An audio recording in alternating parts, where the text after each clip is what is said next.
आँपको अचार बनाउनको लागि थोरै मेथी ल्याएँ, अनि कालो जिरा, सौफ, अलिकति खुर्सानी, त्यसपछि यहाँनिर सक्खर काटेको। अनि फेरि अब यहाँ कराहीमा तोरीको तेल राखेर मजाले तताउँदैछु। तेल राम्रोसँग तातिसकेपछि थोरै मेथी फुराएँ, अनि कालो जिरालाई नि फुराइने, अनि फेरि सौफलाई नि फुराउने।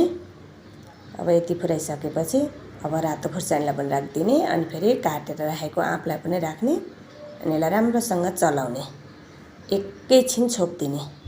एकैछिन छोपिसकेपछि अब यसमा नुन स्वादअनुसार राख्ने, अनि रातो खुर्सानी पनि राख्ने थोरै, अनि रातो खुर्सानी नराख्न पनि सकिन्छ। अनि फेरि सक्खरलाई राख्ने र राम्रोसँग मजासँग यसरी चलाउने।